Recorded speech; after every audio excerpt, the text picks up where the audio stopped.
Bien, muy buenas tardes o buenas noches en algunas otras latitudes. Les damos la más cordial bienvenida a este conversatorio.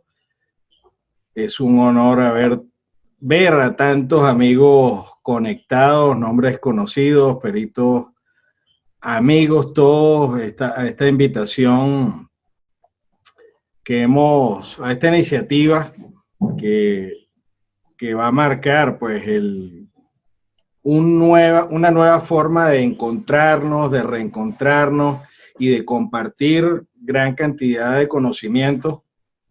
Lo hemos denominado la prueba pericial documental en Iberoamérica. Van a ser una serie de charlas que vamos a estar haciendo todos los viernes.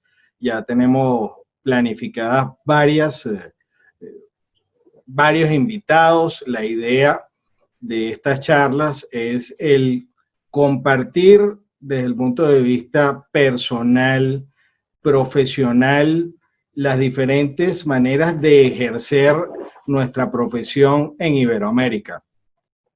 Como bien todos saben, hace muchos años, gracias a la tecnología y a Internet, fundamos SIPDO, la sociedad, en aquel entonces Sociedad Iberoamericana de Peritos en Documentoscopia, actualmente con su nueva denominación, Sociedad Internacional de Peritos en Documentoscopia, actualmente presidida por el superperito y también abogado Luis Gonzalo Velázquez Posada, pero estamos hablando del año 1999 y el Internet no era lo que es ahorita, gracias eh, a este confinamiento, o llamémoslo así, oportunidades de replanteamiento de la vida. Estamos aprovechando estas nuevas tecnologías que, aunque ya las veníamos manejando hace algún tiempo, ahora son mucho más fáciles y son mucho más versátiles para compartir. En aquella época, en el año 99, todo comenzó, Cipto comenzó con lo que se llamaban las listas de correo, siendo las listas de correos una especie de servidor donde uno mandaba un correo y le llegaba a todos los participantes, y la famosa lista Cipto, que en aquella época nos la facilitaba, nos las donaba una empresa ciberlatina, fue el repositorio de cientos de miles de correos de intercambio.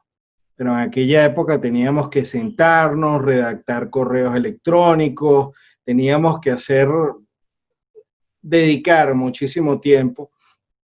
Y claro, también eso tenía sus ventajas, podíamos compartir archivos, pero era otro Internet, era otra velocidad de conexión, y de todas maneras eso hizo posible la formación de Cipto. Les comento que creo que fue la primera asociación de habla hispana que permitía las votaciones, no solamente por la lista de correos, sino que en aquel momento que funcionaba el, el Messenger, que era aquel chat, aquella aplicación que funcionaba a través de las PC, también permitía hacer votaciones, como tal vez ahorita será válido votar por WhatsApp en los estatutos que así lo permitan. Pero el día de hoy hemos elegido a un amigo, a una persona conocidísima en Latinoamérica, para compartir. eh, yo, como se los he dicho, como si se tratara de una charla, como si nos estuviéramos tomando un café, y evidentemente interactivo con todos los que participen con nosotros. Hemos querido invitar, o nuestro primer invitado es Winston, aquí de Saavedra. Winston, ya son muchos años los que tenemos conociéndolo, y mi elección o esta primera invitación se debe a varias razones. Lo primero es por su capacidad académica, por su nivel académico, pero sobre todo por su don de gente, y algo que ha marcado la diferencia con muchos otros miembros de CIBDO, o que al igual que él ha sido una de las personas que más ha tenido presencia en nuestros congresos bianuales y que ha sido tanto profesor como alumno de los talleres y siempre ha sido una persona que ha estado altamente participativa y colaborativa con los temas gremiales. Debo decir, o es importante señalar, que Winston, aparte de ser perito, es doctor en ciencias de la educación, tiene máster en investigación y pedagogía, es licenciado en administración, bachiller en administración y en ciencias policiales, maestrando en ciencias criminalísticas, retirado de la Guardia Civil del Perú, tiene un posgrado en grafotecnia en el año 85 y un posgrado en lofoscopia. Es decir, que compartimos esas disciplinas ambos, somos doble colega. Pero adicionalmente ha sido docente en criminalística, en grafotecnia, documentoscopia y lofoscopia, balística forense, proceso investigatorio criminal, y se ha desempeñado como perito de la Guardia Civil del Perú, siendo fundación de la Dirección contra Robos de Vehículos, siendo su primer jefe de laboratorio, integrando la primera lista oficial de peritos de la Corte Superior de Justicia de Lima en el año 93, participando en la creación del Registro de Peritos Judiciales en 1999, miembro de la Sociedad Iberoamericana de Peritos en Documentoscopia, ahora internacional CIBDO, desde su fundación, desempeñándose en el cargo de presidente del capítulo CIBDO Perú. Winston, te damos la más cordial bienvenida y queremos, pues, después de esta presentación, que hagamos este conversatorio como si nos encontráramos al salir de uno de los eventos de CIBDO, en uno de los descansos, porque lo que queremos aquí es compartir de peritos entre peritos o entre personas que quieran ser peritos, cómo son las disciplinas en nuestros distintos países y sobre todo aprovechar ese bagaje de conocimiento que tú tienes, por lo que te damos la más cordial bienvenida y luego vamos a ir organizando algunas preguntas para que podamos compartir. Están abiertos, por supuesto, el chat para todos los que quieran ir haciendo preguntas adicionales sobre lo que los puntos que vamos a ir desarrollando. Te damos la bienvenida, Winston.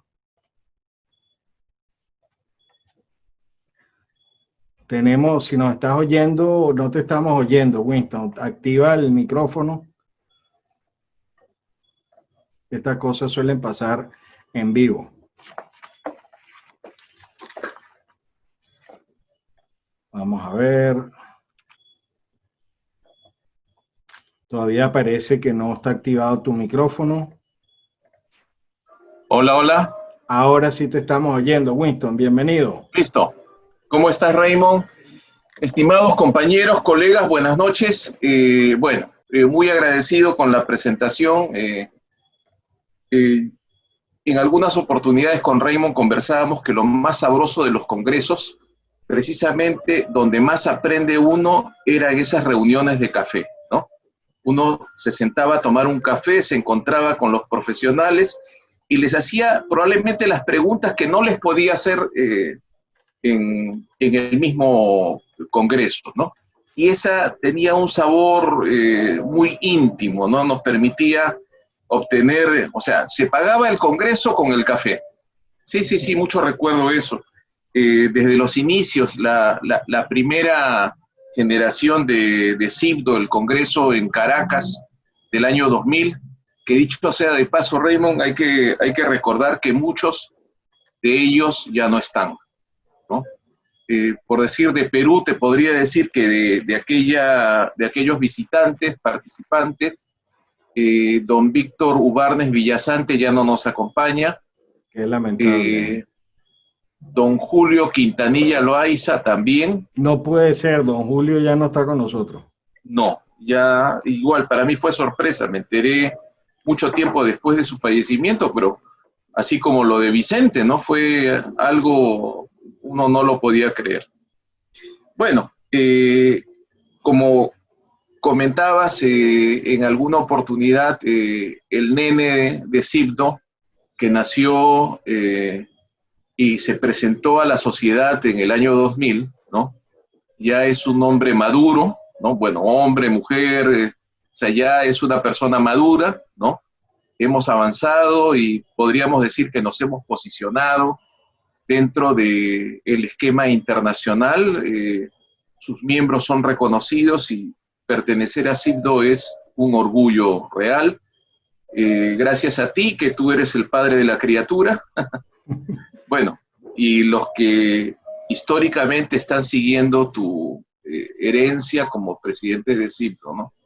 No, muy importante, y Bueno, lo comentaba con Gabriela Hernández, que yo en realidad el tema de fundador para mí no es, y le damos la bienvenida a todos los que se han estado integrando, vemos muchos amigos y veo, creo que incluso está Hugo Damián González por allí, que teníamos tiempo que no lo veíamos. Bienvenido, bienvenidos todos ustedes. don Hugo González. Es correcto. Ah, es Hugo González. Ah, Sí. perfecto. Yo lo estaba confundiendo con otro colega homónimo. Bien, Winston, evidentemente ha sido un crecimiento importante, pero todos hemos sido copartícipes o hemos sido padres de esta criatura. Ya nombraba en aquella época el primer congreso de CIPDO, y recuerdo, y lo estaba recordando mucho en estos días con lo de la firma biométrica Vicente Macías Túnez con su calígrafo. Estamos hablando ya de hace más de 20 años, o se van a cumplir 20 años de aquel congreso en el año 2000.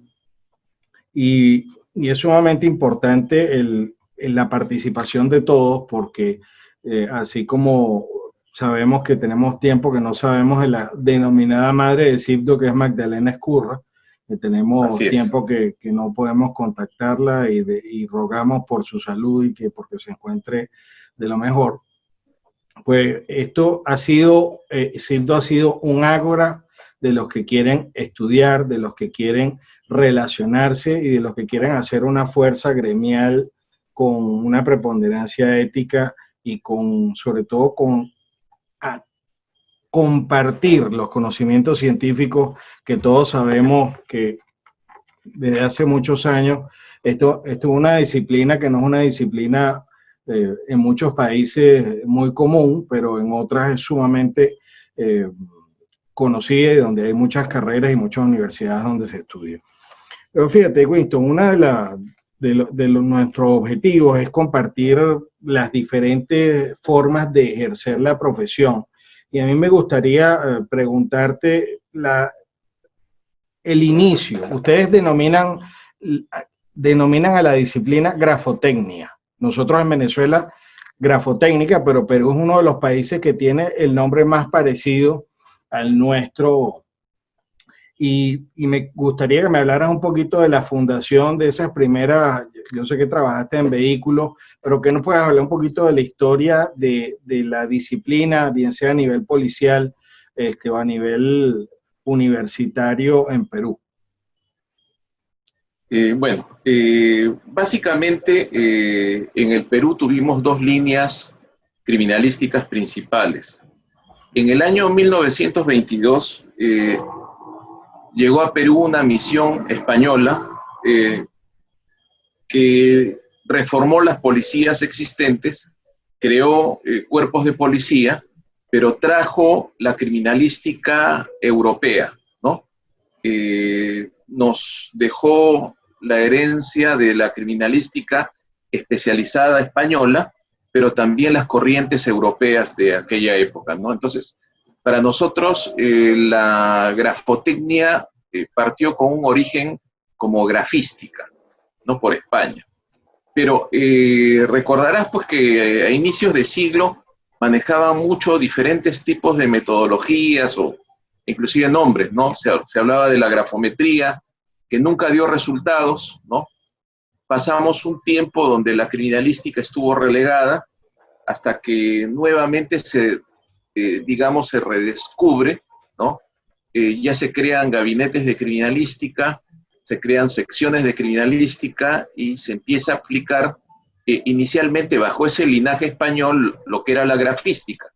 En el año 62, en lo que era la Policía de Investigaciones del Perú, un perito famoso, que en paz descanse, don Guillermo Neira, él participó de un curso en Brasil y trajo al Perú el primer ejemplar del Tratado de Celso del Piquia, hijo. Wow. Claro, obviamente en portugués, ¿no? Él hizo la traducción y de pronto ya teníamos dos líneas, digamos, grafotécnicas, ¿no? La línea brasileña y la línea española, europea, ¿no?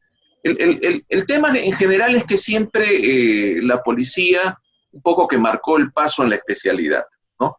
Pero en la parte civil, a través del tiempo, por decir, retrocedemos 50 años, ¿no?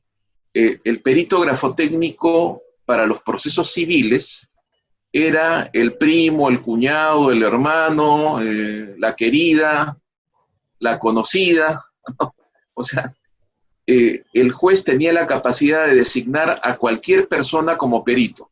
Un poco retrocediendo, ¿no? Como cuando No, es que llegan los españoles, ¿no? Queremos Claro. justamente compartir esa evolución que han sufrido esta prueba sobre documentos y eso tiene que ver mucho con los códigos de procedimiento civil, evidentemente, y la posibilidad de que sean los jueces los que designen los peritos y evidentemente lo que tú dices es algo muy cierto. Pero no te interrumpo, uno sigue por favor desarrollando. No, quería comentarte a colación de lo que tú mencionas.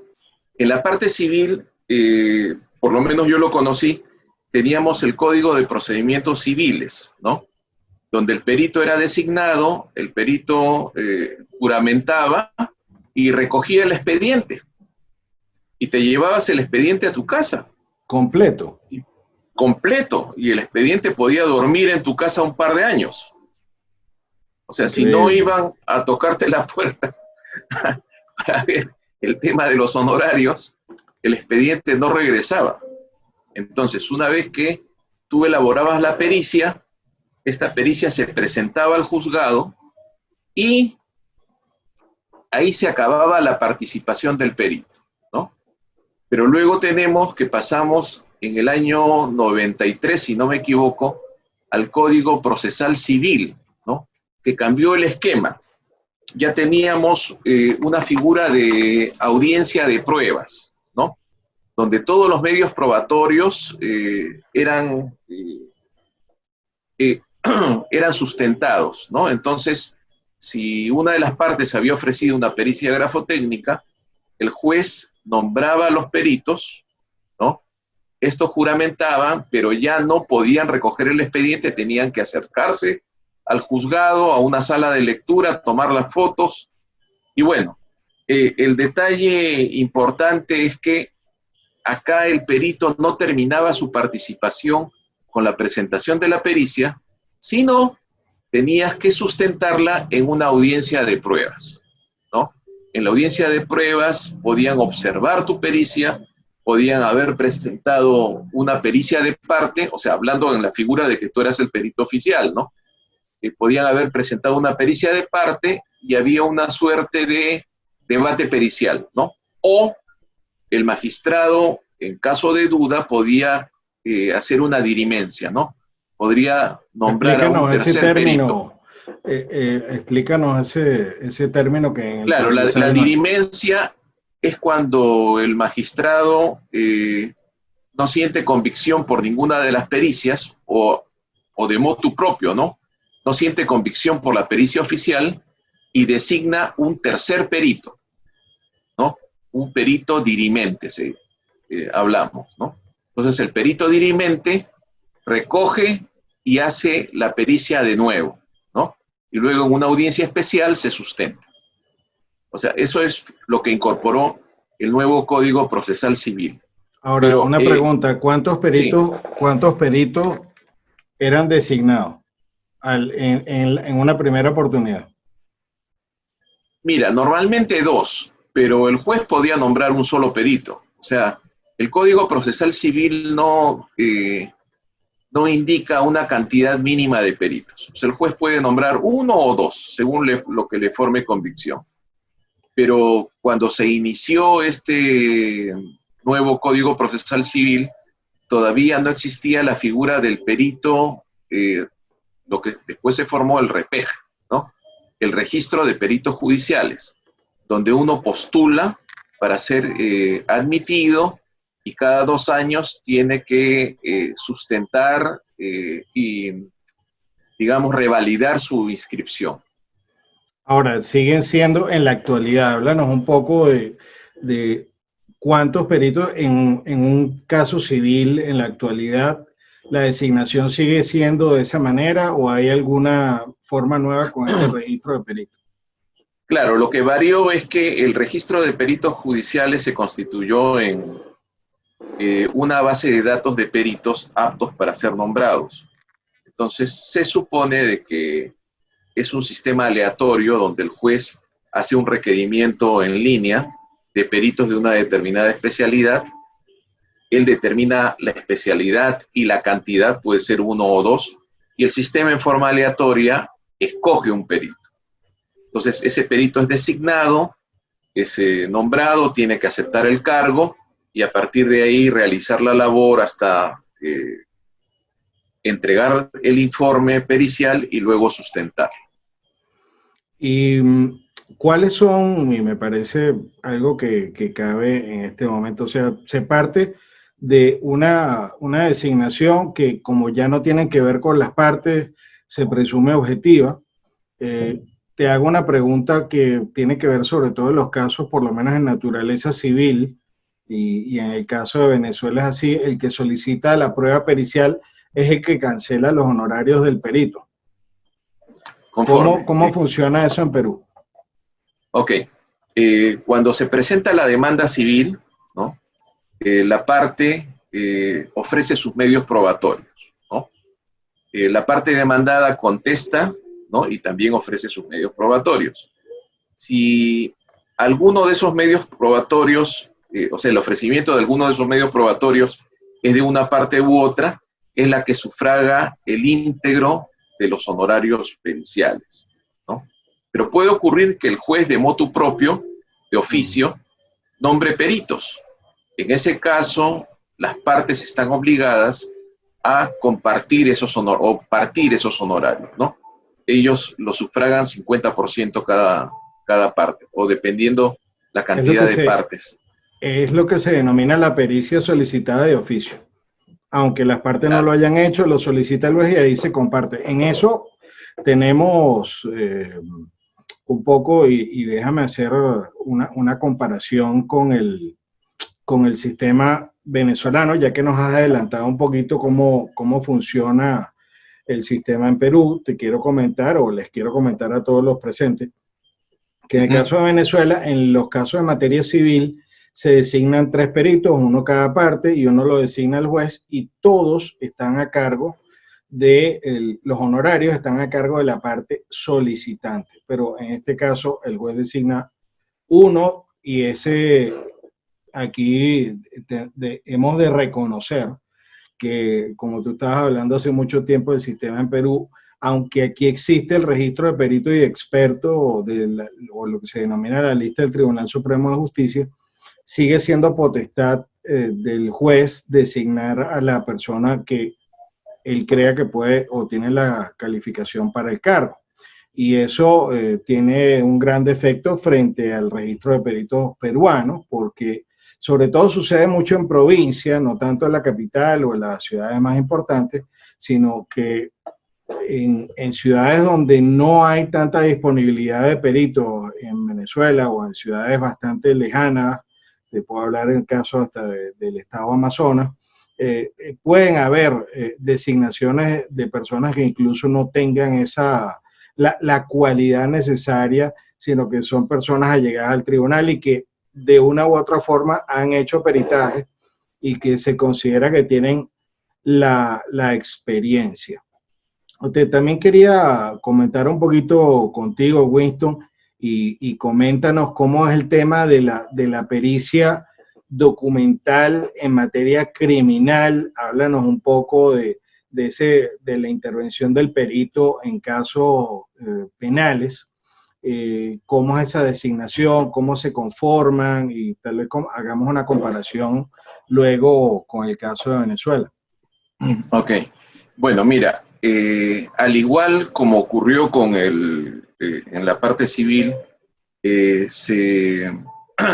pasamos a un sistema acusatorio de acuerdo a un nuevo código procesal penal, ¿no? El proceso pasó a tener tres partes, ¿no? Tres etapas, ¿no? Una primera etapa que es la investigación preparatoria, que la dirige el fiscal, ¿no?, del Ministerio Público, teniendo a su disposición los peritos oficiales de instituciones, sea la Policía Nacional del Perú, su laboratorio de criminalística o sus laboratorios de criminalística, sea también peritos de la gerencia de peritajes, que es parte del Ministerio Público, ¿no?, que tiene su propio staff de peritos, y eventualmente cuando no tiene la capacidad de nombrar a ninguno de ellos, puede designar también a peritos del registro de peritos judiciales, civiles, pero también de un registro que se conoce como registro de peritos fiscales, ¿no? Hay una calificación de registro de peritos fiscales. Se supone que la justicia penal es gratuita. O sea, si por casualidad eres designado como perito en un tema penal, ya sabes que no tienes honorarios. Pero el sistema del registro de peritos judiciales te descuenta de tus honorarios 8%, de todos de los casos en que hayas sido nombrado. Se supone que ese 8% es destinado a sufragar cuando eres nombrado en un tema penal, ¿no? Entonces, en este tema, o sea, en la investigación preparatoria se realizan todos los medios probatorios, ¿no? Las pericias, diligencias, etc. Entonces, en una segunda parte, tenemos la fase intermedia donde el fiscal tiene que decidir si acusa o no acusa, ¿no? Claro. Si hay elementos que le forman convicción, él procede a elaborar la acusación, ¿no? Y la tercera parte ya es en sí la etapa del enjuiciamiento, o como se conoce, el juicio oral, ¿no? Donde el fiscal defiende su acusación, ¿no? Donde se actúan los diferentes medios probatorios ofrecidos en su oportunidad. Ahora, el perito, en el tema penal, sí tiene que ceñirse estrictamente a lo que establece el Código Procesal Penal. Por decir, son dos peritos los que elaboran la pericia y tiene que tener un compartimentaje de acuerdo a lo establecido. Es decir, tú no puedes utilizar tu formato propio para peritajes penales. Tienes que utilizar un formato que está establecido por el Código Procesal Penal. Defíneme o explícame lo del compartimentaje. Es decir, el orden, ¿no? El orden de la pericia, sí. Ok, o sea, háblanos. Bueno, vamos a aprovechar ese punto, porque sí, creo que, si no me equivoco,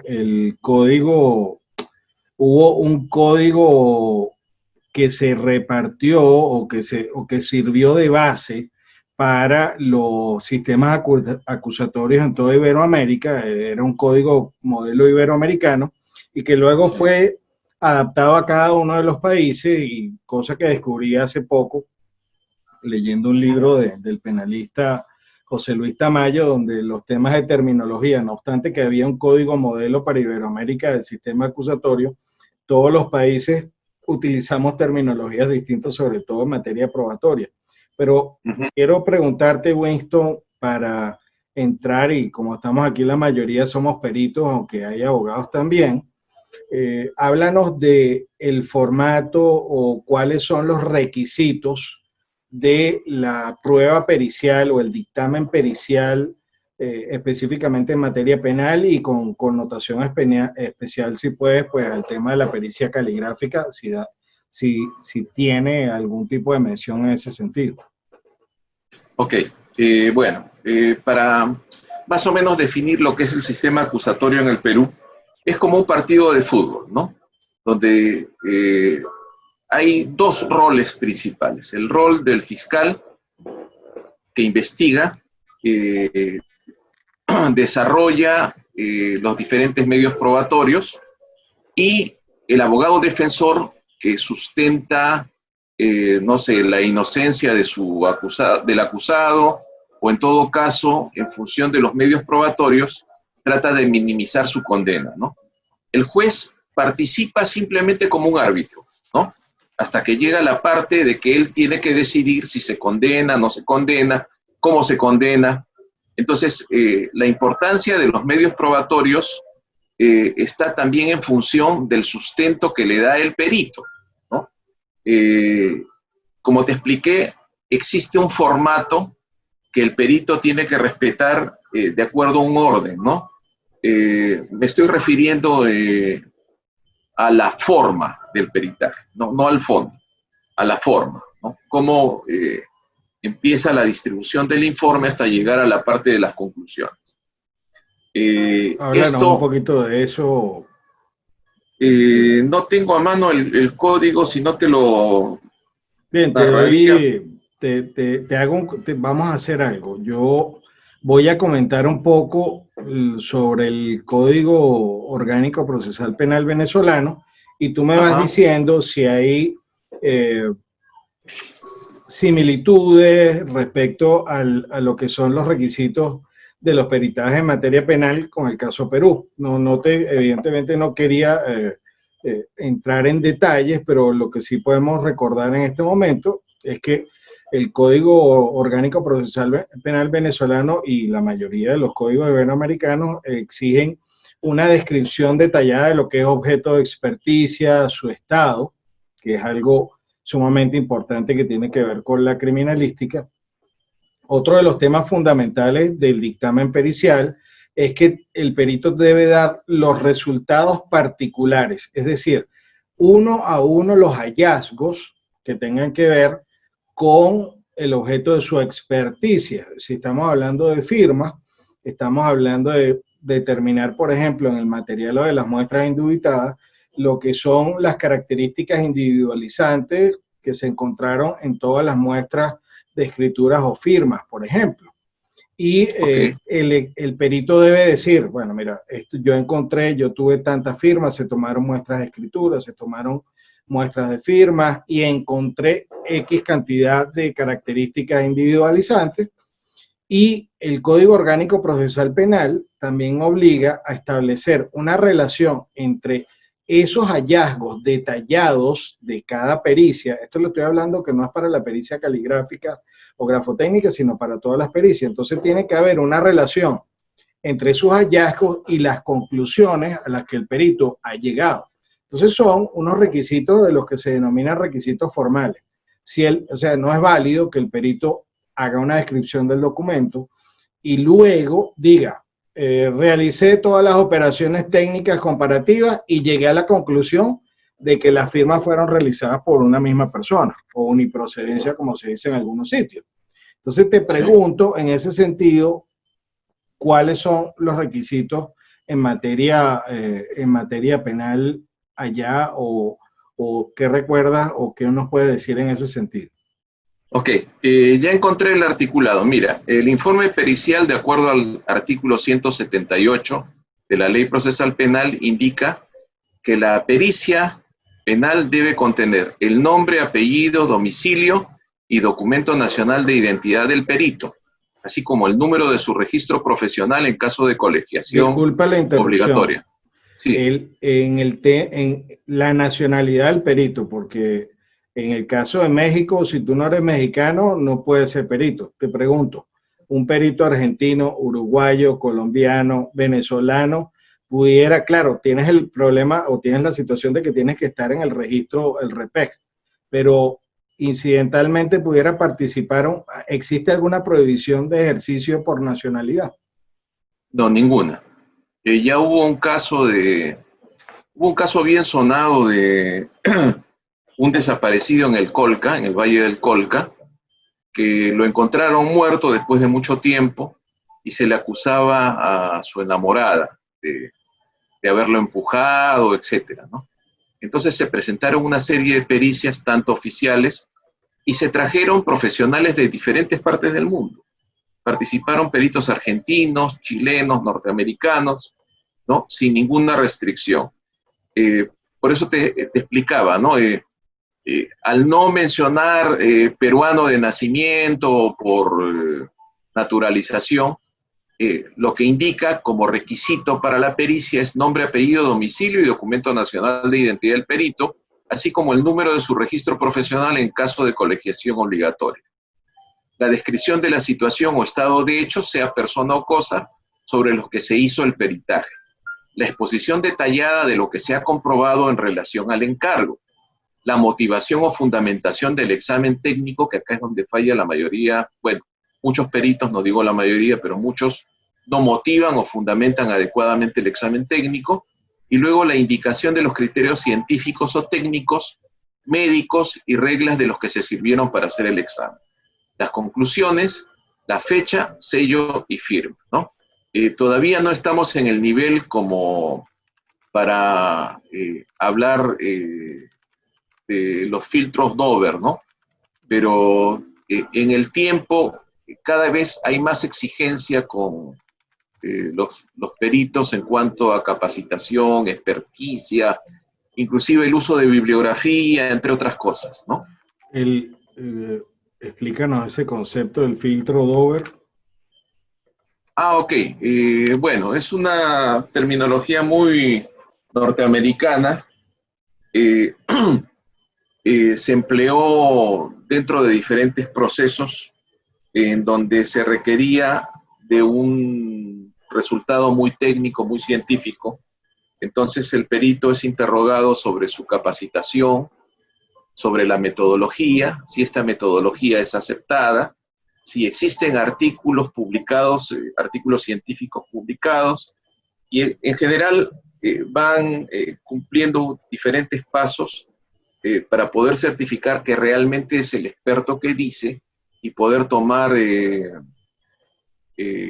las conclusiones y poderlas meditar adecuadamente, ¿no? Okay. Es un poco más extenso, pero te lo resumo más o menos. Te comento que por un tema de pronunciación, que yo siempre le hago más al inglés, ya estás hablando de lo que yo digo que es la sentencia Dauber.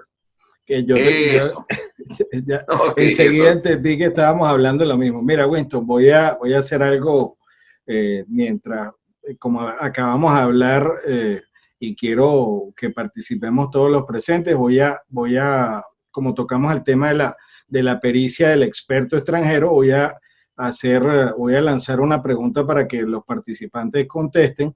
Si en su país puede peritar un extranjero, y voy a lanzar la votación y vamos a ver cuáles son los resultados.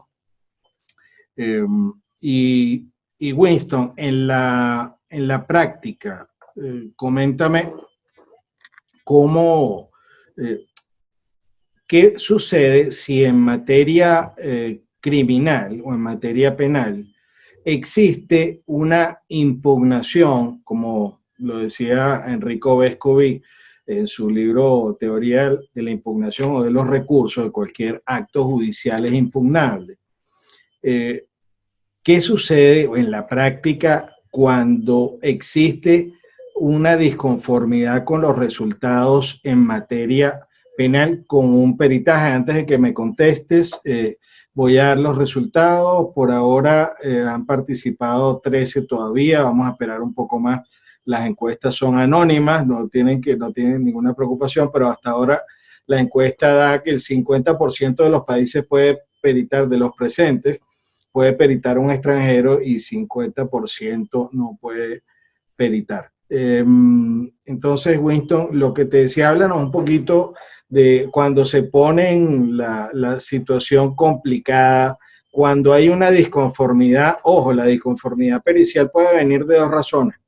Primero, por la falta de cumplimiento de requisitos de fondo o los de forma, y que la parte simple y llanamente no se sigue sosteniendo que el resultado es equivocado. ¿Cómo se maneja ese tipo de situación procesal en Perú, primero en materia penal y si tienes conocimiento en materia, bueno, ya nos dijiste en materia civil que se podía designar otro experto, pero ¿qué sucede con la situación delicada que en materia penal o criminal haya una disconformidad con un resultado de una pericia grafotécnica?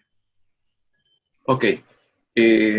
Bueno, tanto en lo civil como lo penal también se distingue fondo y forma, ¿no? Hay una figura, tú puedes tachar por la forma un peritaje, ¿no? O sea, el peritaje puede estar muy bien hecho, pero si no cumplió con la formalidad, ¿no? El peritaje se tiene por no presentar. O en algunos casos eso se puede subsanar, ¿no? Pero en cuanto al fondo, a veces la pericia está mal elaborada, no está debidamente motivada. Encuentras mucho a veces pericias que tienen 30 hojas, de las cuales 28 se refieren a bibliografía, algunas citas, etcétera, y el análisis es muy pobre, ¿no? Y de pronto te encuentras con las conclusiones. Entonces, esa pericia es observada, en el tema civil es observada y estas observaciones son levantadas con ocasión de la audiencia de pruebas, pudiendo las partes, o sea, las partes observantes, dentro de tercer día, ampliar y fundamentar, es lo que dice la norma, ¿no? Y eso, tú sabes, existen instancias, ¿no? Sale la sentencia, no están de acuerdo, apelan y sube todo ese expediente para que la siguiente instancia lo resuelva. En el caso penal, las partes pueden presentar, dice la norma, en el mismo plazo que los peritos oficiales, o sea, se puede presentar y elaborar, ¿no? Una pericia de parte. Inclusive hay la posibilidad de que tu perito de parte participe en las diligencias con los peritos oficiales. Por decir, tiene que hacer una diligencia en un registro de identidad o tiene que hacer una diligencia en un registro de propiedad, ¿no? Acuden los peritos oficiales y es notificada la parte para que asista también su perito de parte, ¿no? Entonces, en el momento que se presentan las pericias, puede haber contradicción, ¿no? Cuando hay contradicción, el juez puede disponer la práctica de un debate pericial, ¿no? Donde se escuchan los sustentos de ambos peritos y el juez debe meditar cuál de estos de forma más convicción, ¿no? Pero ahí hay una grave desventaja en nuestro Código Procesal Penal. Coméntanos, eso es importante porque también este foro sirve para aportes en que se puede mejorar en el futuro los sistemas procesales. Claro, lo que ocurre es que el juez, de acuerdo a la norma, puede coger el resultado de la pericia oficial y basarse en ella para sentenciar, ¿no? Entonces, cuando esto ocurre, el juez no debe explicar por qué, simplemente narra las conclusiones del peritaje sin sustentarlo, ¿no? O sea, lo toma el peritaje oficial y en base a eso concluye y llega a la sentencia, ¿no? Pero si decide que la pericia de parte le forma más convicción que la pericia oficial, ¿no? Lo que va a pasar es que el juez va a tener que explicarlo en su dictamen, ¿no? Es decir, va a tener que decir por qué toma la pericia de parte y no la pericia oficial, desarrollarlo, hacer la comparación y para poder fundamentarlo en su sentencia. Entonces, por un principio de facilismo, tenemos pues que en general a la gente no le gusta trabajar mucho, ¿no? Es más fácil coger la pericia oficial en que sabes que no vas a tener que realizar ningún sustento, ¿no? Solamente tomarla porque es la pericia oficial, coger sus conclusiones de esa pericia oficial y en base a eso sentenciar, ¿no? Esa es la desventaja que existe en Perú en la parte penal con relación a las pericias de parte. Si me permite, voy a hacer una observación de carácter procesal. A mí me parece que eso viola el principio de igualdad en todo caso, porque De armas.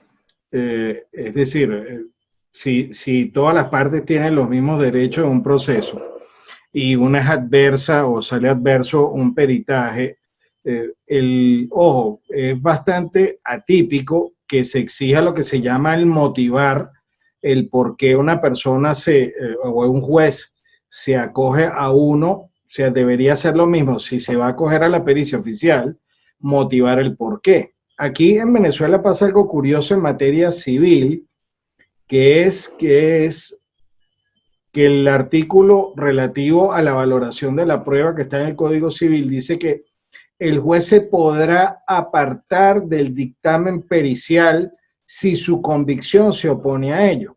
Parece si su posición se opone a ello, requiere una motivación. Es decir, en Venezuela, por lo menos en nuestro sistema, la motivación es la columna vertebral de la sentencia, pero Claro, evidentemente en la redacción del procedimiento acusatorio de ustedes se le dio preponderancia a la pericia oficial y se colocó la motivación de valoración solo para el peritaje privado y no para el oficial, lo cual es totalmente absurdo, y sin yo ser especialista en derecho procesal y constitucional, yo creo que ahí cabrá en el futuro una posible revisión constitucional de ese artículo por muchos temas que no vienen al caso ahorita, pero es bastante curioso porque, eh, claro, yo siempre comparto y lo hago sin ningún tipo de cortapisa, el respeto que se merecen los peritos privados y los aportes que pueden hacer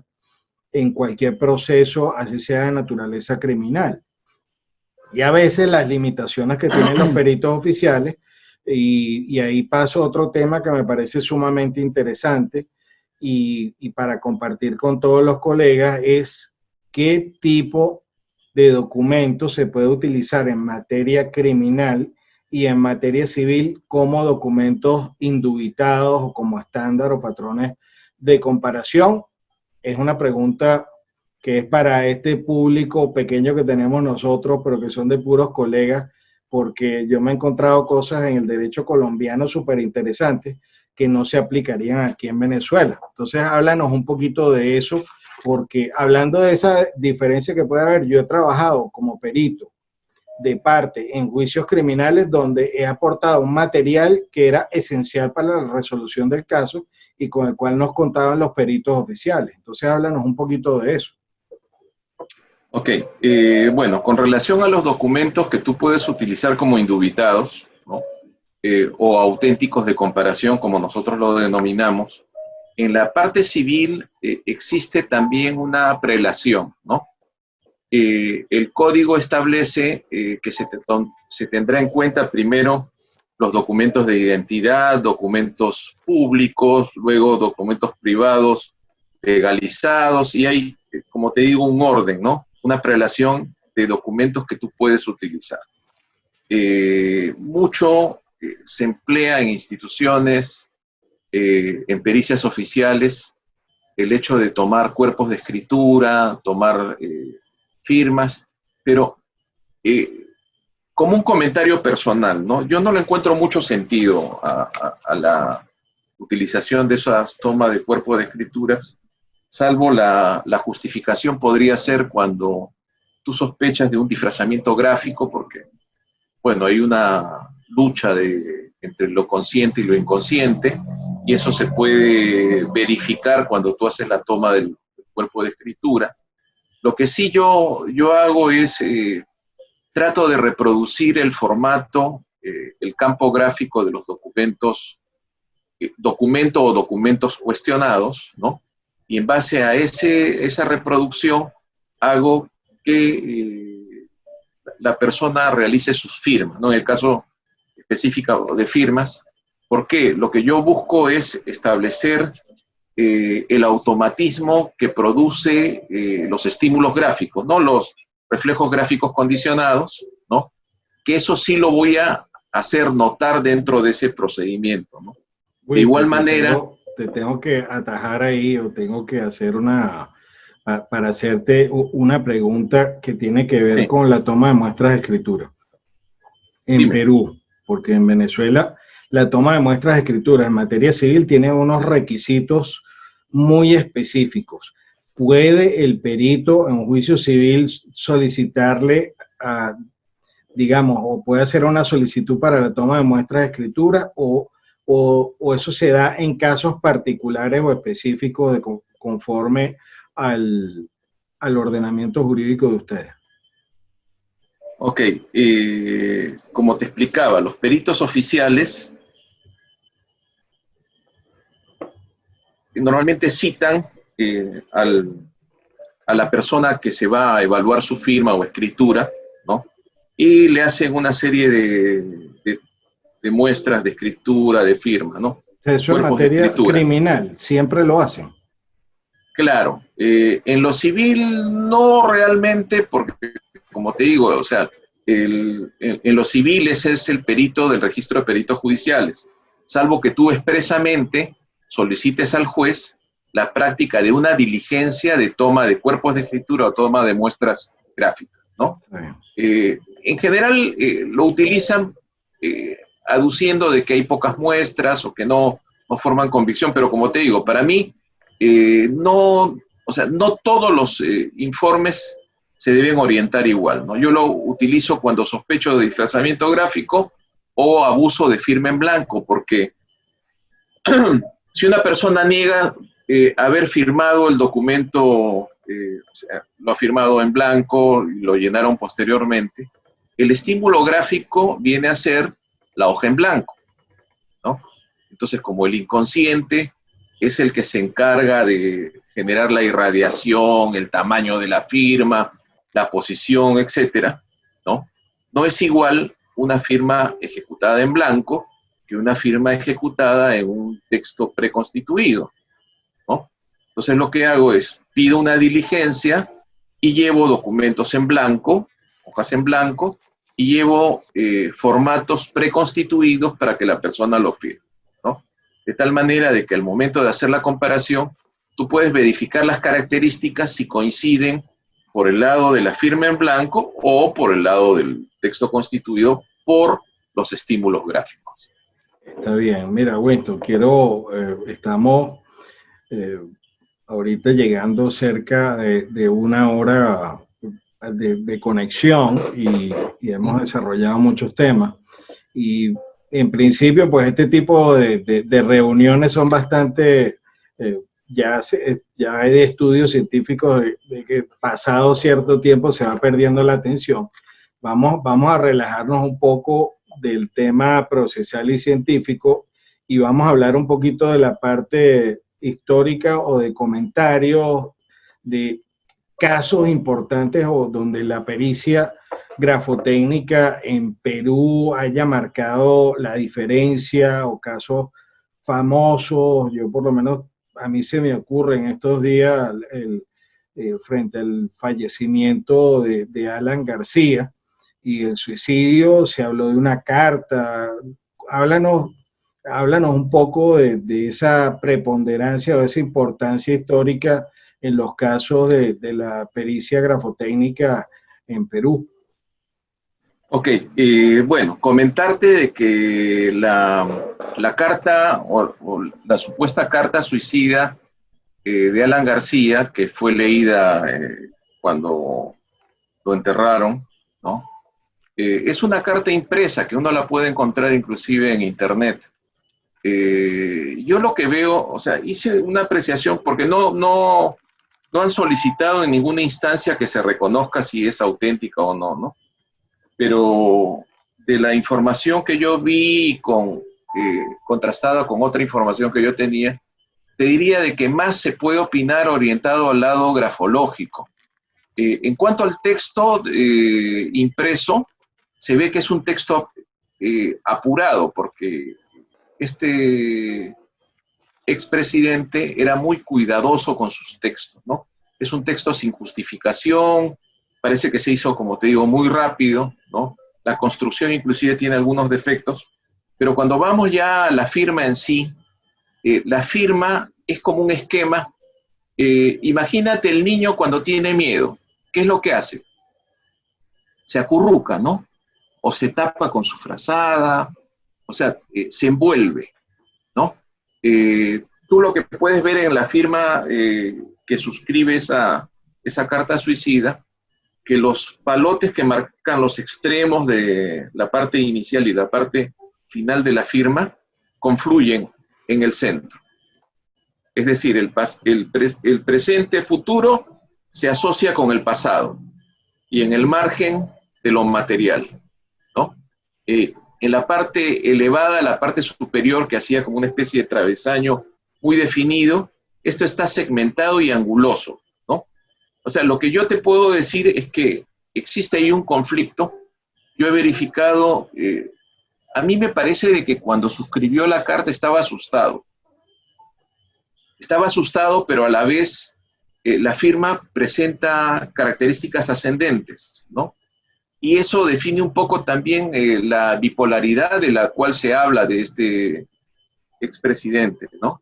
O sea, ¿cómo puedes mantener una línea de optimismo, o sea, una línea ascendente, cuando estás declarando o planeando tu muerte, ¿no? Entonces había esa parte contradictoria, ¿no? Pero en general de la apreciación que yo he hecho, así a priori, yo sí estoy convencido que la firma le corresponde, ¿no? Pese a que ha habido cuestionamientos que decían que la firma no era, sí era, ¿no? Bueno, sí, pues efectivamente acá en el Perú hemos tenido muchos casos emblemáticos y la mayoría de ellos relacionados con presidentes, ¿no?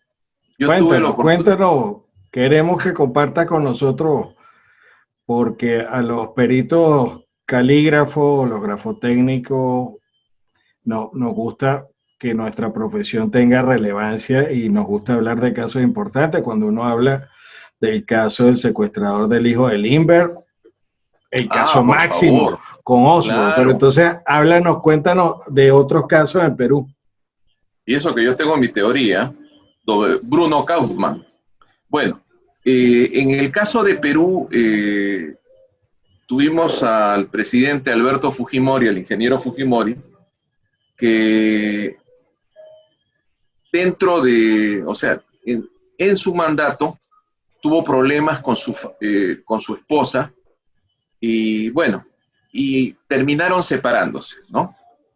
Esto generó una demanda de separación de bienes, ¿no? En algún momento, dentro de todo el tira-jala entre la esposa, la ingeniera Susana Higuchi, con Alberto Fujimori, acordaron reconocer una serie de aportes que él hizo a la sociedad conyugal, ¿no? Que ella hizo, y se valorizó aproximadamente en $6,5 millones, ¿no? Esto se firmó entre gallos y medianoche con la presencia, pues, del asesor del ingeniero Fujimori, don Montesinos, ¿no? Que manejaba en la inteligencia. Sí, estuvo de visita aquí en el país. Seguro. Aquí fue donde lo atraparon. Es correcto. Así es, sí, bueno. El detalle es que como ya se rompió la relación, ella, basado en esos documentos, presenta la demanda, lo demanda por el ofrecimiento de esa suma de dinero, y él públicamente niega, no dice: esos documentos yo no los he firmado, y mira, tenían firma e impresión digital, impresión dactilar, ¿no? Entonces, me piden que yo realice la pericia.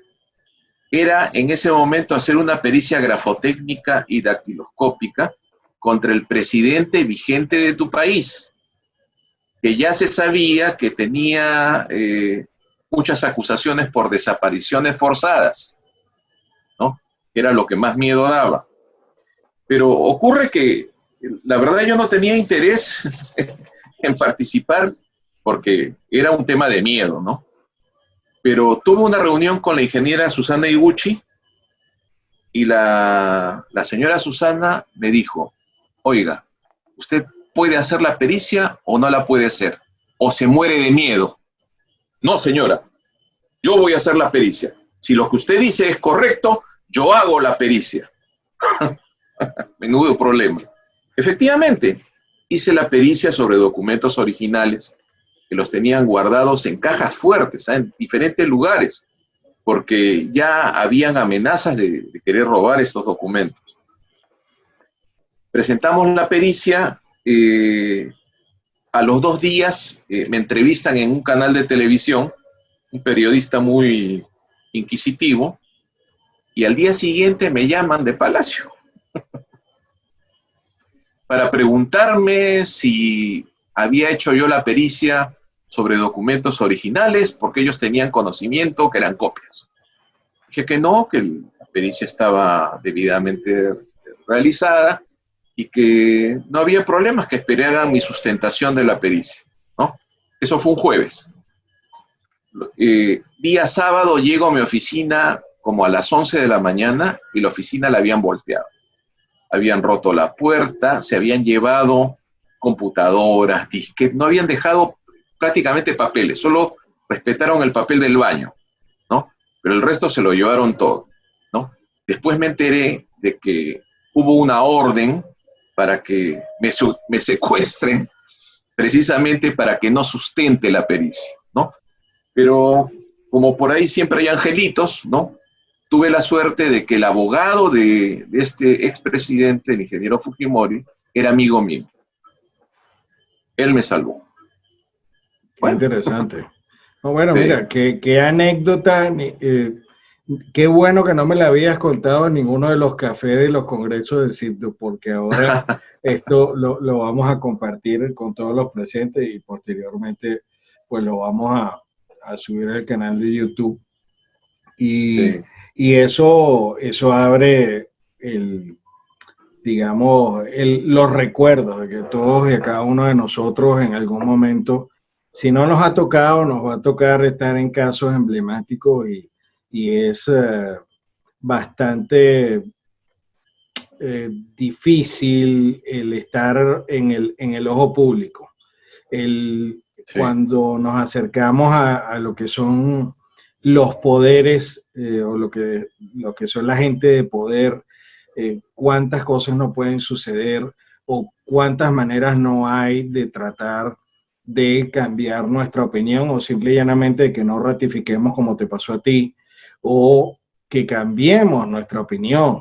El tema que hay que hablar sin tapujos y sin cortapisas, el tema de los sobornos o el tema de las amenazas. Yo recuerdo una oportunidad que se acercó un abogado hasta ese entonces lo tenía yo en buena estima y como respetable, y me hizo una oferta y yo al negarme, lo primero que me preguntó fue, ese retrato que está ahí detrás suyo es de su hijo, y era una Wow, evidente manera wow, de wow. amenazar.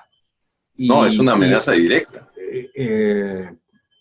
desde ese día, pues yo perdí la costumbre de tener fotos familiares en mi lugar de trabajo y a lo mejor infundado porque estaba, yo no me lo esperaba, pero son cosas que pueden pasar así y gracias a Dios y a ese contacto, porque otra de las cosas que lo protege a uno es el portarse bien, el hacer el trabajo bien, el que te tengan en alta estima, porque el perito que una vez se presta para cambiar un resultado, eh, es como el que hace toda la vida un trabajo y esa fama y esa reputación se pierde en un solo momento.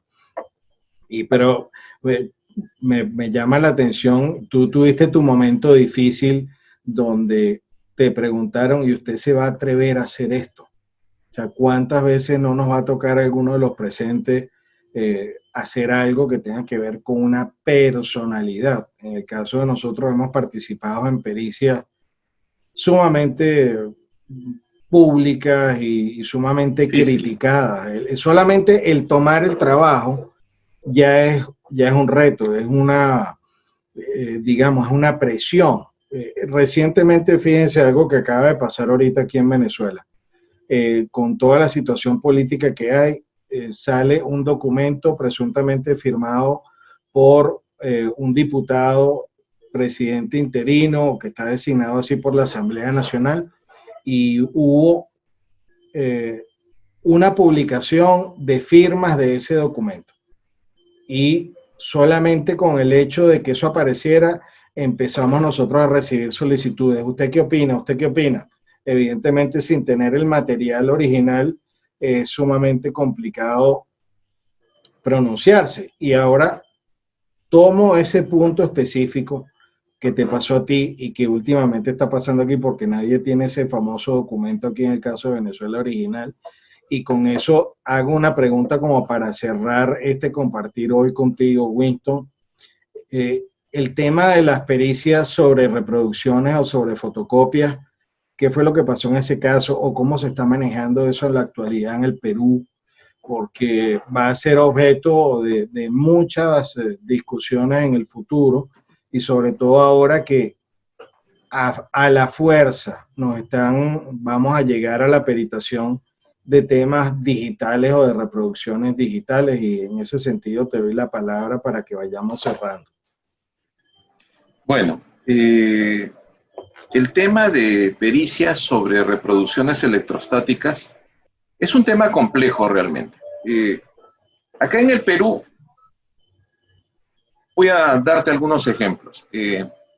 Por decir, existe un tribunal de contrataciones del Estado, ¿no? Donde se exige que los documentos sustentatorios de experiencia, de profesionales, etcétera, se presenten en copia fotostática, ¿no? Entonces, por ahí puede haber algún cuestionamiento de los participantes, porque tú sabes, cuando hay licitaciones, son varias partes, ¿no? Participan diferentes grupos económicos, etcétera. Entonces uno lo acusa al otro de tener una firma falsificada, de no haber contratado al profesional, etcétera. Entonces este tribunal, sobre la base de fotocopias, ¿no? Sentencia, ¿sí? Te puede inhabilitar para no contratar con el Estado, o sea, te inhabilita para contratar con el Estado 1 año, 2 años, te impone multas millonarias, pero sin embargo, cuando las partes, apelando a este derecho de defensa, acuden a un perito, se realiza una pericia grafotécnica sobre esas fotocopias, ¿no? Este tribunal dice no, existe una casación de la Corte del Cusco donde dice de que no tienen valor los peritajes sobre copias electrostáticas. Entonces, ¿cómo tú para sentenciar determinas la falsedad de una firma o de un documento en copia fotostática, pero luego no permites de que un perito de parte pueda realizar esa pericia sobre esas mismas copias fotostáticas, ¿no? O sea, ahí hay un sinsentido, ¿no? Pero en general, mira, yo siempre sustento, porque yo sí hago pericias sobre copias electrostáticas.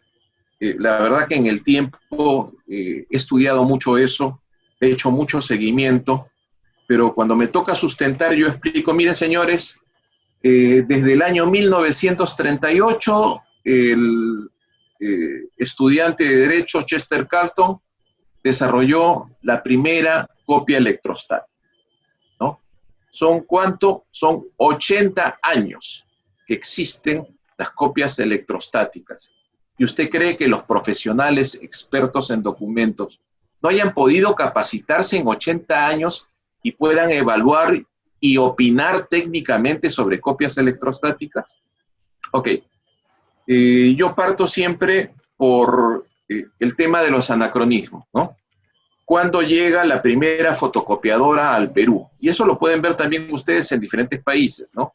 Al Perú llega aproximadamente en el año 71 la primera fotocopiadora, ¿no? Utilizaban tóneres muy gruesos, ¿no? Tóner pulverizado muy grueso, ¿no? Y la copia era estrictamente analógica hasta el año 2001. A partir del año 2001 ya aparecen las copiadoras digitales, ¿no? Que trabajan con sistemas ya láser, LED, LCD, ¿no? El tamaño del tóner es mucho menor y el tóner inclusive ya no utiliza revelador, la mayoría, ¿no? Ya no utiliza revelador y ya aparecen, y te debes acordar de eso. ¿Te acuerdas en alguna charla de café que conversábamos con Vicente, que en paz descanse, cuando hablábamos de las marcas de las impresoras, año 2000, luego Sí, en el año 2001, cuando Magdalena dictó el curso en Caracas, ¿te acuerdas? De cromatografía. sí, sí, claro, qué recuerdos tan buenos aquellos. Claro, entonces conversábamos y hablábamos sobre las marcas individualizantes y claro, y determinadas características que ya se van presentando en estas copiadoras, ¿no? Pero ya el mismo hecho de individualizar el sistema de tracción, individualizar el tipo de fusor, individualizar las marcas internas, externas de las fotocopiadoras, ya nos permitían un antes y un después, ¿no? O sea, tenías una serie de información valiosa que tú podías utilizar, ¿no? Yo tengo un artículo publicado que lo hice así como conversando conmigo mismo, recordando, justo en un tribunal de contrataciones, me piden hacer una pericia y yo encuentro de que habían 4 empresas participantes de una licitación, de las cuales 3 empresas, una era de Loreto, que es la selva peruana, otra era de Piura, que es la costa peruana, pero hacia el norte, hacia la frontera con Ecuador, y otra empresa era de Lima, ¿no? Cuando hice la verificación de estas empresas, encontré de que las 3 empresas habían utilizado la misma fotocopiadora. ¿Ah? Winston, en este momento estoy haciendo una encuesta a todos los peritos presentes. Usted ha realizado dictámenes sobre reproducciones y está en pleno desarrollo. Eh, Sí. hay algunas observaciones acá sobre el tema de la grafología que tú tocaste, evidentemente que son disciplinas distintas y Sí. muchos peritos tienen la doble cualidad. Todos sabemos que en Argentina y en Alemania existe la carrera Francia, universitaria como claro. tal, en Francia también. Y mientras vamos esperando las respuestas de la encuesta sobre si los presentes hemos tenido la oportunidad de hacer pericia o si nos ha tocado hacer experticia sobre fotocopia, yo recuerdo, y voy a tomar aquí un poquito la palabra, que una de los obstáculos de la peritación sobre reproducciones y particularmente sobre reproducciones serográficas o fotocopias, o pueden tener otro nombre distinto dependiendo de los países, o la excusa que yo me encontré hace muchos años cuando empezábamos a peritar, era el que cuando estábamos en presencia del sustrato original y estaba la ejecución hecha por lo general a bolígrafo, los expertos podíamos evaluar la profundidad. El tema de la profundidad, todos sabemos que con la iluminación adecuada podemos ver ciertas características. Evidentemente la presión puede ser evaluada también viendo el reverso del documento. Pero una de las primeras cosas que yo reflexioné, y de hecho fue la respuesta a un dictamen, a una solicitud de ampliación o de aclaratoria que nos tocó en una impugnación de un dictamen sobre un original al carbón, un documento hecho al carbón hace muchos años, y comento el maestro Dimas Oliveros y Fontes, que estudió pericia caligráfica en Rosario. Yo le decía, no, esto es un documento, es una copia del carbón. Me dice, no, eso no es una copia del carbón, es un original al carbón, porque está hecho en un mismo acto escritural. Pero luego, al tener a la mano el método Shu o el método de donde se desglosa lo general a lo particular Científico. y está, ojo, obedeciendo al método científico, pero específicamente la obra de Jean-Marie Cédin, que ya está traducida por Editorial La Roca al castellano, el tema de la presión era dividido en 3 partes. Estaba el grosor, estaba la profundidad y estaba el grado de entintamiento o el grado de color, y la presión se divide según ese método en 3 características a su vez distintas, y una de las cosas que utilizamos para refutar por lo menos la parte técnica, porque el hecho del valor legal de la fotocopia es otro tema distinto. Estamos hablando, en este caso, del tema pericial. La valoración de ese tema de presión, simple y llanamente lo contestamos diciendo, bueno, mira, en la reproducción evidentemente no podemos evaluar claramente el tema presión, pero tenemos otros dos componentes, que es el grosor y el grado de entintado o la coloración. Entonces, con eso, pues quería hacer ese pequeño aporte, que es una de las... sí, no los tenemos todos los elementos, perfecto, pero también cabe la pregunta, ¿cuántos peritos hemos medido la presión del trazo en un sustrato? ¿Y cómo y con qué elemento pudiéramos lograr medirlo cuantitativamente? Es decir, que también son temas, claro que estamos abiertos a la discusión, y aquí estoy viendo algo que es sumamente importante, que también es importante desde el punto de vista legal, que la opinión del perito, y aquí lo está diciendo nuestra participante Patricia Soto, que se dan las conclusiones con reserva.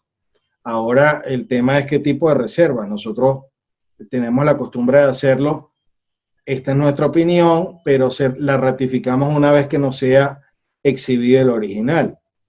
Es decir, ese es el tipo de reserva por lo menos que hacemos nosotros.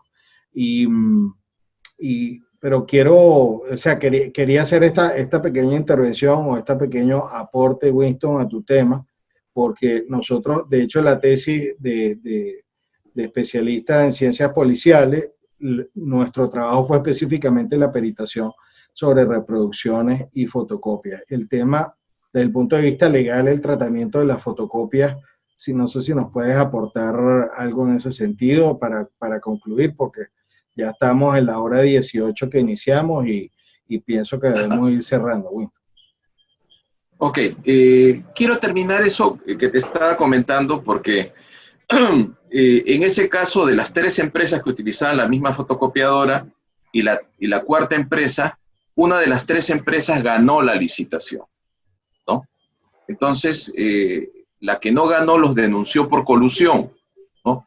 Sabían abiertamente que se habían coludido, pero pidieron la pericia y yo encontré la existencia de marcas sistémicas y secuenciales que identificaban a las 3, o sea, 3 grupos de documentos como provenientes de una misma máquina fotocopiadora, ¿no? Cuando tuve que declarar ante el tribunal, como te digo, que tenía esta característica, ellos lo primero que me dijeron, señor, usted ha evaluado fotocopias y no forma convicción. Entonces yo me quedé pensando, evaluado fotocopias, sí, pero las marcas secuenciales y sistémicas son individualizantes, son únicas. Entonces dije, no, yo he evaluado originales, les dije. ¿Pero cómo? ¿Usted ha evaluado documentos en fotocopias? No, señor. Yo he evaluado originales, porque estas reproducciones en copia electrostática son originales porque representan marcas individualizantes de un instrumento fotocopiador. Y les expliqué las características de las marcas individualizantes. Entonces concluí que había evaluado fotocopias en original. Inclusive, como te digo, tengo un artículo de eso, ¿no? Las fotocopias originales. Porque si tú evalúas con fines de identificación, o sea, quieres saber, es como evaluar la escritura de máquina de escribir y saber si es la misma máquina de escribir, ¿ok? Eso lo puedes hacer, ¿no? Igual ocurrió en este caso, establecí que los 3 grupos de documentos correspondían a una misma fotocopiadora, ¿no? Bueno, otra de las cosas es con relación a la evaluación de copias electrostáticas. Efectivamente, hay casos en que uno debe emitir una reserva, ¿no? Ya desde algunos años, hace algunos años, inclusive con Otto Rodríguez, brasileño amigo nuestro, ¿no? Teníamos lo que concertamos que era una falsificación absurda, ¿no? Yo lo denomino falsedad absurda a partir de esa conversación. Otto decía, si tú esperas ver un elefante en un documento y en el documento aparece una casita, ¿no? Obviamente no es lo que tú esperas, ¿no? Entonces tú puedes concluir ¿Que esa casita no es un elefante? Sí, ¿no? Ok. Entonces, hay casos en que la falsificación que nosotros verificamos, o sea, que el documento que nosotros verificamos, es una falsificación de tan mala calidad o tan burda o tan notoria que tú puedes opinar y concluir por la falsedad de esa firma. No importa si la hayan insertado o no, tú estás opinando sobre la falsedad de la firma. Y en esos casos yo no emito reserva. Yo concluyo categóricamente que se trata de una firma falsa porque presenta características de ser falsa. No es un elefante, es una casita. Es una falsedad absurda, ¿no? En cambio, cuando la firma sí presenta características de autenticidad, sí emito una reserva en el sentido de que al tener el documento a la vista categorizaré el resultado, pero acá hay otro detalle. Yo identifico si la copia es nítida, es de buena calidad, con características de una primera copia, pero si no, yo verifico otra característica que solo la máquina lo puede ver. Tú sabes, cuando la hoja sale de la fotocopiadora o de la impresora con tóner, toda la hoja ha quedado marcada por micropuntitos que son los gránulos de tóner, ¿no?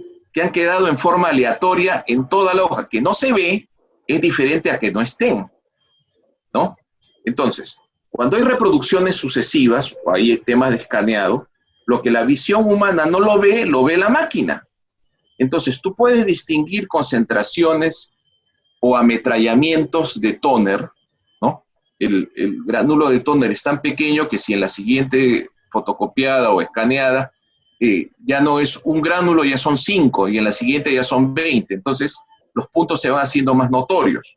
Entonces, tú puedes identificar cuando hay zonas que presentan menos ametrallamiento, es decir, más reciente, y zonas que aparecen mucho más contaminadas con este tóner residual, ¿no? Entonces, hay una serie de apreciaciones, además, que nosotros podemos hacer. No es lo único sobre lo cual podemos opinar, ¿no? Hay muchas características que pueden enriquecer a la pericia sobre fotocopias, ¿no?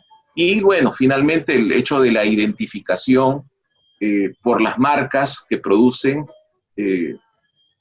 cada fotocopiadora, ¿no? La diferencia es que antes teníamos un solo tambor, ¿no? La fotocopiadora venía con un solo tambor y había que cambiarlo pues a la muerte de un obispo.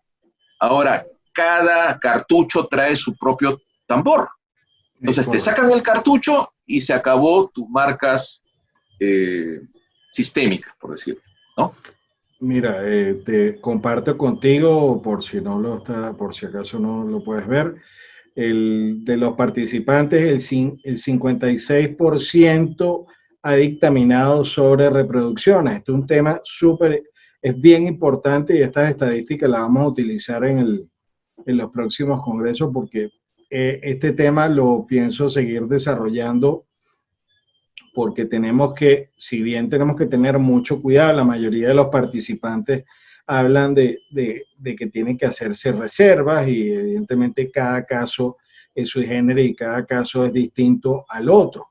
Pero lo que tú has dicho es muy cierto, las características individualizantes de el tóner, no a la fotocopiadora, aunque pueden haber algunos otros defectos producidos para alguna parte de la impresora o de la fotocopiadora que no tengan que ver con eso, marcas en el soporte, por los rodillos, gran cantidad de cosas súper interesantes. Mira, Winston, yo sinceramente estoy agradecido, vamos a ir cerrando este conversatorio, esta charla. Hemos tenido, estoy muy complacido porque aunque no me había dado cuenta, este horario no es el mejor para nuestros colegas europeos y nuestra colega Carmen Bercher ha estado conectada, ha estado compartiendo con nosotros. Nuestra próxima invitada va a ser Gabriela Hernández de CIBDO Argentina, que ha hecho una labor impresionante desde el punto de vista gremial, pero además una profesional con 33 años de experiencia y que va a compartir con nosotros esta charla sobre la prueba documental, la prueba pericial documental en toda Iberoamérica. Todos los presentes estamos sumamente agradecidos porque haya aceptado esta invitación. todos los que se han inscrito en este seminario o en ahora como se le dan, a mí no me gusta mucho la palabra, este webinar, ya con esta inscripción no se tienen que volver a inscribir, nosotros le vamos a notificar, aunque ya sabemos que es el próximo viernes a la misma hora en cada una de sus ciudades. Quiero anunciarles que esto lo vamos a subir en el canal que estamos recién estrenando de grafotecnica.com en YouTube, pero adicionalmente en los audios, el audio de esta charla de hoy ya están disponibles en nuestro canal de Spotify, en nuestro canal de Spreaker, en Apple Podcast. Va a estar también disponible ya prácticamente en todas las plataformas, porque el formato audio a nosotros nos gusta también desde hace muchos años. De hecho, nuestra página criminalística.net tiene podcast desde el año 2009 y digamos, ahora este podcast lo vamos a montar en el podcast de grafotecnica.com, que lo pueden buscar y pueden oír los audios viejos y otras, lo que nosotros tenemos como costumbre, que es compartir el conocimiento científico, que como decía Mario Bunge, el conocimiento científico es de dominio público. Si no hay mal que por bien no venga, yo creo que en otra oportunidad, en otras circunstancias de no confinamiento, estas comparecencias hubieran sido más difíciles o más complejas. Trataremos de adaptarnos en los horarios también, y para los que no pudieron asistir, vamos a subirlos a todas estas plataformas y todas les serán informadas por correo electrónico. Y vamos a seguir, pero te agradecemos muchísimo, Winston, el haber compartido tus conocimientos, tu experiencia, y quiero que nos des, por favor, un mensaje final antes de cerrar este conversatorio. Bueno, agradecer la participación de todos los que han concurrido. Me faltó decir que Argentina siempre fue para la región un referente, ¿no? Fueron los primeros, me parece que la ley es del año 72, los primeros en formalizar nuestra profesión, ¿no? Al punto de que para nosotros siempre fue importante ir chequeando, verificando el movimiento argentino, ¿no? Sus peritos calígrafos, ¿no? Sus textos, inclusive, un tema más moderno. Lo que les puedo decir es que, mirando hacia atrás, después de 38 años, ojo, miren, tengo 38 años como perito grafotécnico. No se te notan, eres joven todavía. Lo importante es nunca dejar de aprender. Y en los tiempos libres, si usted no tiene nada que hacer, ármese su café y póngase a experimentar. Coja su microscopio, mire aunque sea los ojos de la hormiga, pero siempre estamos en búsqueda de cosas. Y miren que así uno va encontrando y redescubriendo algunos temas importantes, ¿no? Y los libros son los amigos que tenemos relegados. Abran a sus amigos de vez en cuando y van a redescubrir nuevos conocimientos, o van a encontrar cosas que ya hace 80 años ya describían determinados comportamientos, ¿no? Bueno, Raymond, muy agradecido por tu atención, por la invitación, a todos los colegas, compañeros participantes. Un fortísimo abrazo para todos y quedo también a su disposición. Cualquier consulta podemos manejarlo por el canal de Raymond. Por favor, danos tus datos de contacto, tus redes sociales, Winston, para aprovechar que los que no te conocían tengan esa oportunidad de comunicarse contigo. Estoy colocando mi correo electrónico, creo que por ahí nos podemos comunicar inicialmente.